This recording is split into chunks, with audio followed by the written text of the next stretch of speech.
o versículo 17, com especial gentileza, assim eu peço aos irmãos. Marcos, Evangelho de Marcos, 16. Quem encontrou, diga amém. Amém. Está escrito na palavra de Deus. E estes sinais, o quê? Esses sinais seguirão aos que crerem. Em meu nome expulsarão demônios. Amém? Eu gostaria de pedir, por gentileza, somente as irmãs, somente as vozes femininas, por favor, leiam para mim este versículo. No 3. 1, 2, 3. Esses sinais seguirão aos que crerem. Em meu nome expulsarão demônios, falarão novas línguas. Amém. Agora os varões, por favor. Somente os homens. Agora vocês vão ver o trovão, hein? Só os homens, por favor, leia. Esses sinais seguirão aos que crerem.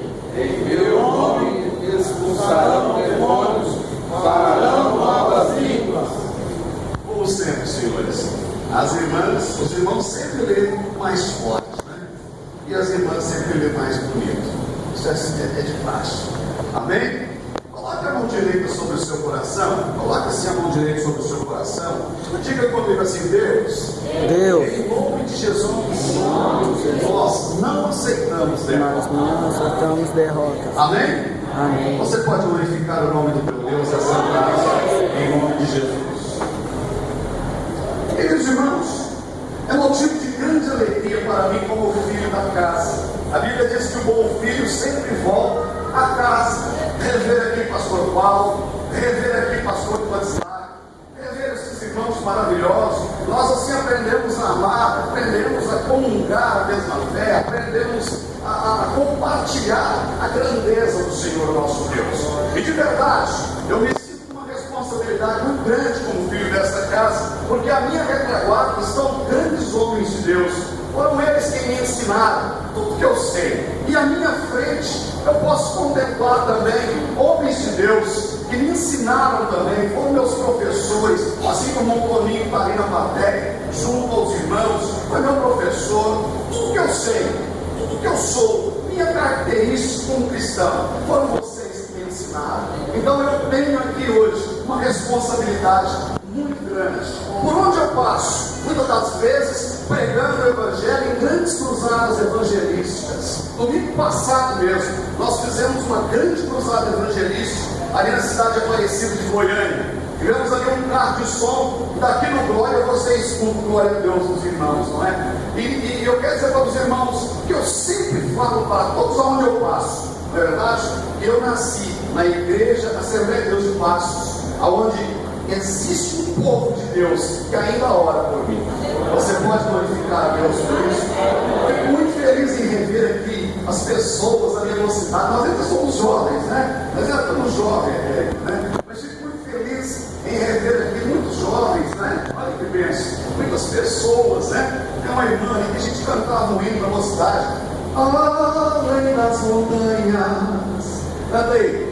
Vejo o céu dourado, onde o sol despede, ou viajou. Quero dizer para você que o céu está com saudade do seu amor.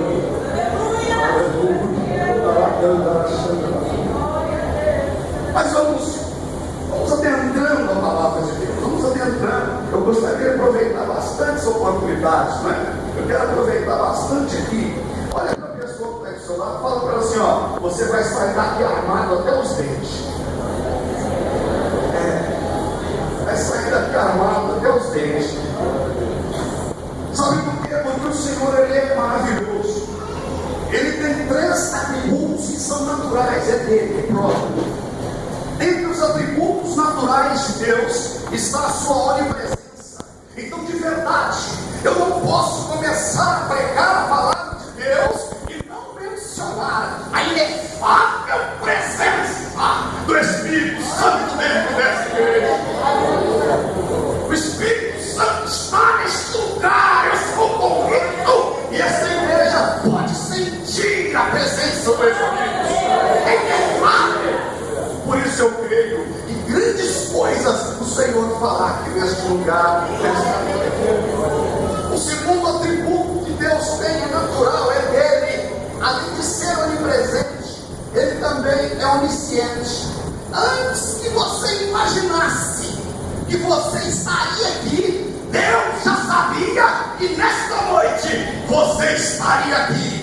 Aqui estão todas as pessoas as quantos Deus preparou para estar. Você não está aqui por acaso. Você não veio aqui simplesmente porque é o culto do domingo. Você não veio aqui simplesmente porque o irmão Alexandre está aí nas cidades sérias, visitando a família dele e resolveu passar pela igreja. Não! Mas você está aqui porque na sua onisciência inefável, Deus marcou este encontro com cada um de nós. E aqui estamos. E a bênção dele será inefável na sua vida nesta noite. Dentre os atributos naturais de Deus, também existe um que se chama onipotência. Se você olhar para o céu e conseguir contar as estrelas do céu, ou talvez, quem sabe, você conseguir contar as gotas de água do oceano, você vai conseguir dimensionar o amor de Deus para com a sua vida, ao qual Ele te trouxe aqui nesta noite para te agraciar, te abençoar e levantar você para um dia ser cidadão e cidadão celestial. Ele é onipotente, o poder dele é imensurável e ele pode todas as coisas. Diga para a pessoa que está ao seu lado neste momento, diga para ela, profetiza aí para ela: olha, aquilo que o homem não pode, Deus está neste lugar e Ele fará por ti. A palavra de Deus, ela vem ao nosso encontro de forma muito tranquila, de forma muito singela, de forma muito legível, de forma muito literal. E quando nós olhamos para a palavra de Deus de forma literal, tranquila, nós não imaginamos que por trás do explícito está o implícito. Nós olhamos para a palavra de Deus de forma explícita e lemos a palavra de Deus: olha, estes sinais, eles seguirão. O que é seguir? Se você olhar para a sua sombra, ela é fiel. Onde você vai, ela te segue. Se você olhar para a sua sombra, você vai ver o que é seguir, ela te segue aonde você vai. E de forma explícita, de forma tranquila, de forma natural, de forma literal, a palavra de Deus olha para nós esta noite assim: estes sinais vão se seguir àquele que crê. Você que crê, levante a sua mão e glorifique. Diga comigo: eu creio. Eu creio. Eu creio. Eu creio. Agora diga para o inferno ouvir: eu creio. Eu creio. Então os sinais estão te seguindo.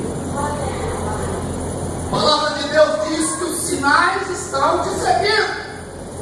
E uma ênfase que nós podemos mencionar dentro desta leitura é que a primeira coisa que Jesus diz que nos seguiriam através destes sinais é o poder que a palavra dele nos dá, dizendo: e vocês expulsarão demônios. Nós não somos cristãos apenas porque hoje é bonito. Hoje é bonito. Mas quando a gente era jovem, ia lá para Alpinópolis ajudar o irmão Zé Reis na equipe missionária, que as pessoas tacavam pedra na gente, tacavam tomate na gente, jogavam pedra na gente. A gente passava frio, ele pegou chuva de gelo, mas a gente pregava a palavra de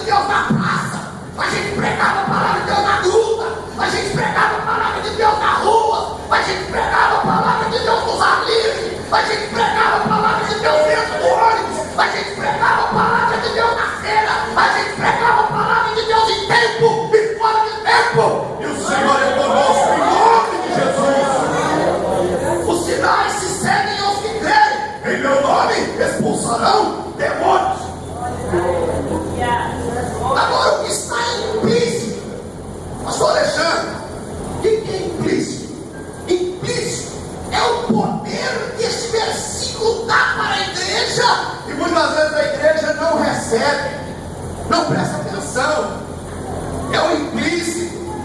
Presta atenção uma coisa, a Bíblia diz no livro de Lucas, no capítulo 8, versículo 27 ao 35, que havia um lugar chamado Gadara, e diz a palavra de Deus, que Jesus pegou um barco, desembarcou em Gadara. Assim que desembarcou, veio ao seu encontro uma legião. Eu aprendi que são 6.000 soldados romanos. Então eu posso entender que havia 6.000 demônios ali naquele lugar. E algo me chama a atenção, que quando eles viram Jesus, pelo poder da autoridade que é dada ao Filho de Deus, eles tiveram que abandonar aquele gadareno. E eles então pediram para Jesus, então deixa que a gente entre naqueles poços. A história da libertação do gadareno, muita gente conhece, muita gente prega, muita gente fala, mas o que pouca gente observa é que havia ali também um fazendeiro, dono de uma manada de quase 2.000 porcos. E a Bíblia diz que eles então entraram naqueles porcos, se precipitaram num despenhadeiro, e como se num acender de luz e apagar do disjuntor, aqueles porcos morreram. Em um momento, em um piscar de olhos, o fazendeiro, dono daquela manada de porcos, ele estava literalmente pobre. E detalhe, os seus colaboradores também, quando viram aquele movimento, olha, foi justa causa, foram embora, nem conta pediram, nem baixa na carteira deixaram dar, saíram correndo, que a notícia que chegou ao fazendeiro, olha, os teus porcos morreram todos, e os teus colaboradores te abandonaram. Satanás, de forma figurativa, Jesus ele usou símile, parábola, Jesus usou metáforas, fábulas, e de forma figurativa, Jesus ele fala, através de João capítulo 10, versículo 10, que o ladrão tipificando a quem? Satanás, ele não vem, senão para o quê? Matar, roubar e destruir. Olha só, devagar, por favor, dá um beliscãozinho na pessoa que está do seu lado, assim, bem devagarzinho, devagar, hein? Devagar, não vai aproveitar que você está meio magoado aí, que a mãe, Satanás não quer só te beliscar, não. Satanás ele veio matar, roubar, destruir. De forma simbólica, no livro de Joel, no capítulo 1, versículo 4, a Bíblia diz que o que ficou da lagarta comeu a lobusta, o que ficou da lobusta comeu o pulgão, o que ficou do pulgão comeu quem? O gafanhoto. É um típico de uma caça de 4 demônios: lagarta, lobusta, pulgão, gafanhoto, tipificando devorador, migrador, cortador e destruidor. Uma caça de 4 demônios. E ainda bem que a receita de Malaquias é fiel, porque quando diz lá, trazei vossos dízimos à casa do Senhor, são 7 bênçãos determinadas da parte de Deus para aquele que ajuda a obra de Deus com alegria. Haverá mantimento na minha casa, fazei prova de mim, abrirei a janela do céu, derramarei sobre vós uma vez, sua boca, e dela vos advém a maior abastança, e por causa de vós repreenderei o devorador. Mas a palavra de Deus insiste, diga comigo, insiste. E os sinais seguirão aqueles que creem. Agora eu quero te convidar a um implícito, quero te convidar a uma viagem que nos levará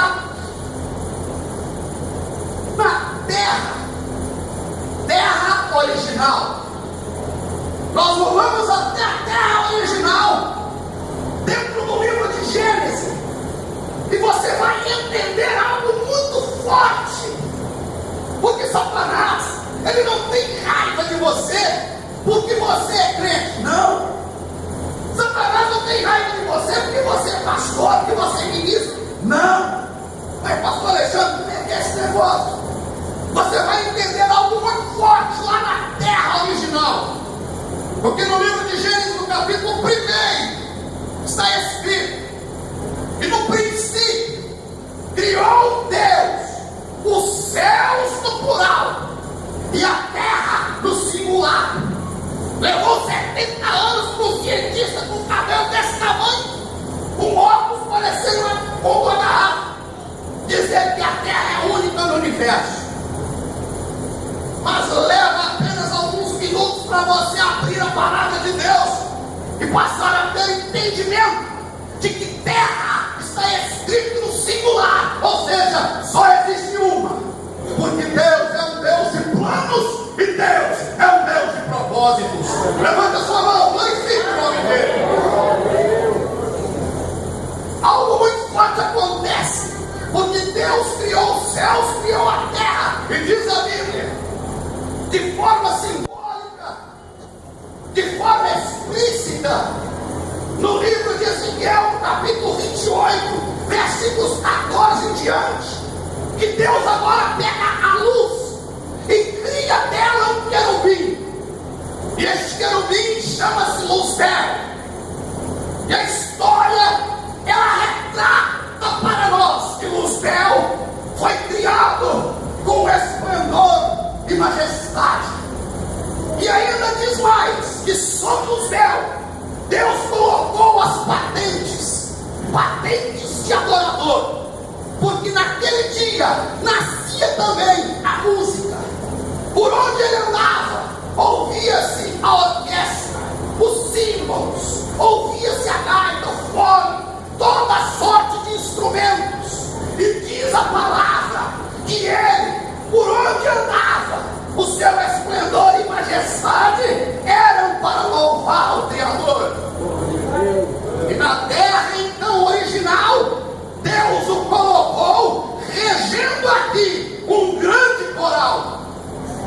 E Ezequiel, ele vai além dizendo: você só pisava sobre as pedras afogueadas.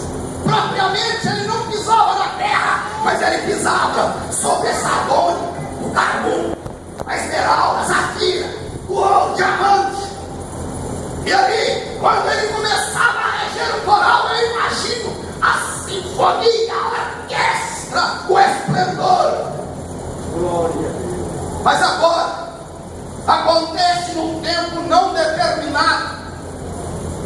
O livro de Isaías menciona-se no capítulo 15, verso 14, 15, que ele agora intentou, diga comigo, intentou ser semelhante ao Altíssimo.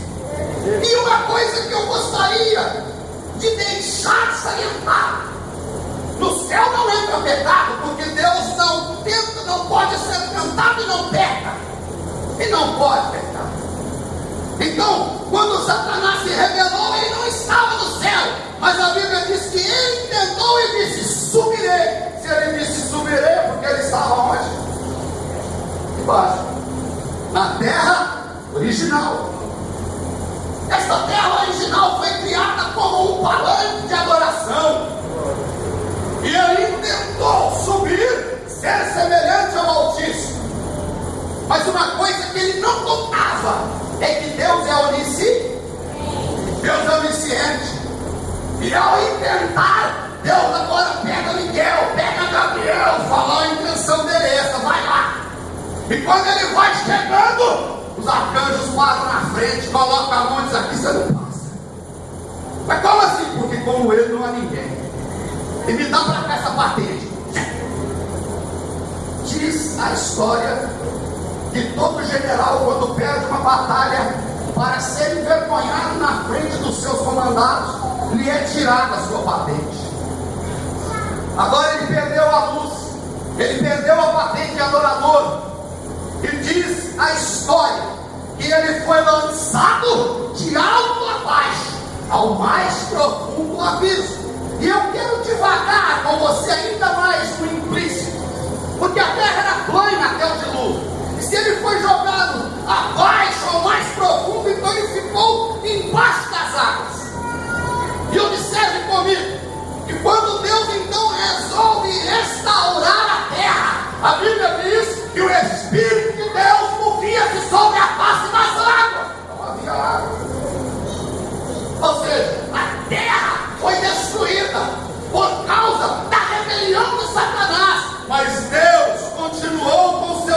ali, intentando nos seus projetos. Satanás estava ali aprisionado. Note que o sol e a lua só foram criados no quinto dia, mas na primeira expressão divina do Deus Elohim, ele diz: haja luz. Esta luz foi a luz do entendimento cósmico, aonde átomos, moléculas, espíritos, tudo aquilo que podia ter entendimento, passou a dar ouvidos à voz de Deus, dizendo: ó, espera aí, o Criador vai restaurar. E a primeira coisa que Deus fez foi separação entre luz e trevas. Naquele momento, Deus criou o inferno. Naquele momento, o inferno estava pronto para Satanás e os seus anjos. E algo tremendo acontece. Algo muito forte acontece. Deus começa a usar a matéria-prima. Deus começa a usar a matéria-prima.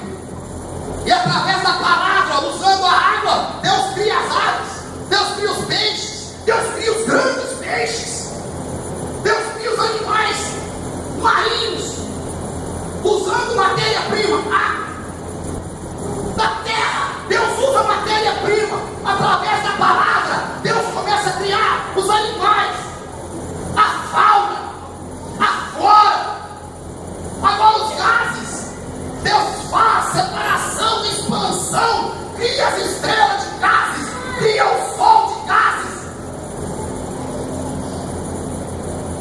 Deus coloca tudo no seu lugar usando a sua palavra. Satanás está lá, preso agora, separado da luz, está na terra, no mais profundo do abismo, já no inferno, que é o seu lugar. E de repente, algo muito forte acontece. Ele chama o Filho, ele chama o Espírito, e ele diz agora: façamos o homem a nossa imagem, conforme a nossa semelhança, e com as suas próprias mãos, com o seu braço estendido, Deus começa a formar um modelo. Eu acredito que lá no inferno, Satanás deve ter chamado os demônios. Olha lá, que foi, deve ter sido horroroso. Que forma? O homem está fazendo alguma coisa diferente, porque ele está fazendo com a própria mão dele. E o que ele fez? Ele fez um boneco. E agora, rapaz, agora está acontecendo algo muito tremendo. O que foi? Ele está soprando na narina desse boneco. Deus coloca uma centelha eterna dentro do homem, assopra sobre o homem o espírito de vida, e o homem se torna imortal. Diga comigo: imortal. Deus nos criou imortais. Nós somos tricotômicos, somos carne, alma e espírito. O pó tornará de onde veio, Eclesiastes 12:7. Mas o Espírito subirá para Deus que o deu. A palavra de Deus é fiel, é verdadeira. Havia um rico e havia um pobre, e Jesus coloca o nome dele de Lázaro, tipificando. E agora o rico vivia regaladamente como queria, fazia da forma que desejava, e ambos, diz a Bíblia, que vieram a morrer. E Lázaro comia das migalhas que desejava, comer das migalhas que caíam da mesa do rico. E diz a Bíblia que ambos morreram, e o mais interessante, acordaram. Se acordaram é porque o homem foi criado para ser eterno. Olha aquele boneco que se coloca de pé. Estava ali Adão, a imagem e semelhança de Deus, imortal. Uma centelha de Deus estava dentro do ser humano. E Satanás presenciando isso no inferno. Agora vem o mistério. Adão, vem cá. De pé, pastor, por favor. Está aí, Adão. Acho que Deus enfiou a mão aqui, ó. tirou as patentes de adorador. Essa é patente de adorador. A partir de hoje, você é a menina dos meus olhos. A partir de hoje, você é a menina dos meus olhos. Olha para a pessoa que está do seu lado, dá um sinal para ela aí que você é pentecostal e receba em nome de Jesus.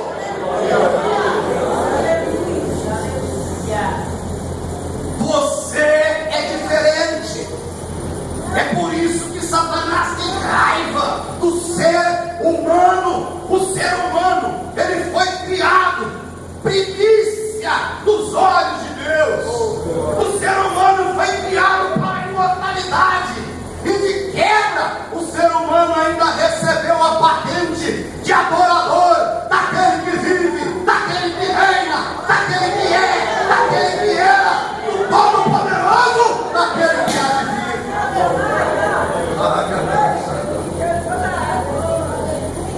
Agora, acontece algo muito forte, porque Satanás então começa o seu intento. E uma coisa que eu quero salientar para você: o mundo, ele foi criado para o ser humano, ele não foi criado para Satanás. É por isso que você acalma, é por isso que você segura tudo que é físico. E Satanás, quando ele quer invadir o mundo, ele tem que se incorporar na serpente. Primeira sessão espírita que aconteceu no mundo, Satanás se incorporou na serpente, usou a Eva de assistente e tapiou o besta do Adão. É assim até hoje. É assim até hoje. É assim até hoje. Ainda chama o camarada lá de cavalo. Não, cavalo mesmo. Uma mula. Porque Jesus veio salvar e buscar todos quantos estavam perdidos. No céu tem lugar para você. Levante a sua mão, glorifique o nome de Jesus.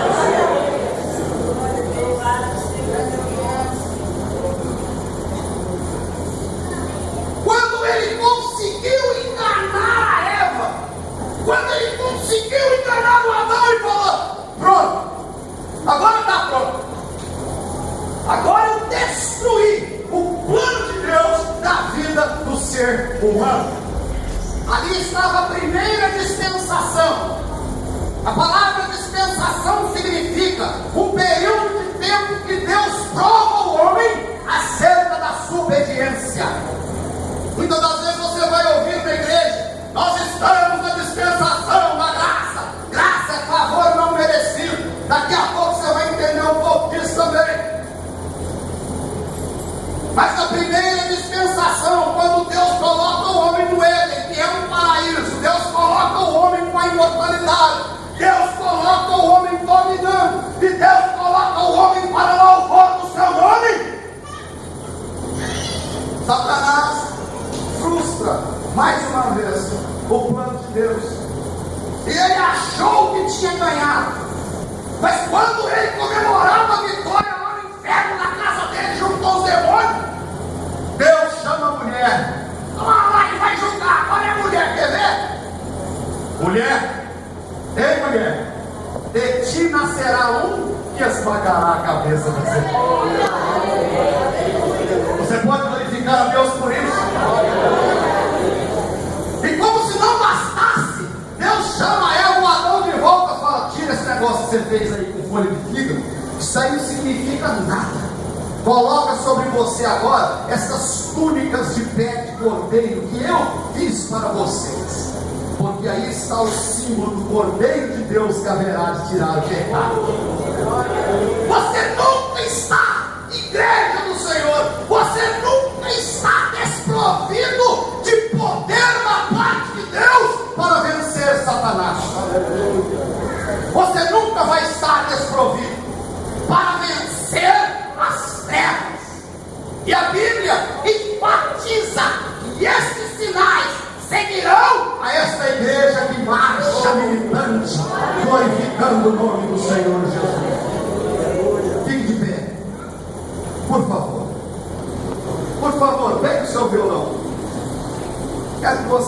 comigo se você souber. Eu não vou dar continuidade.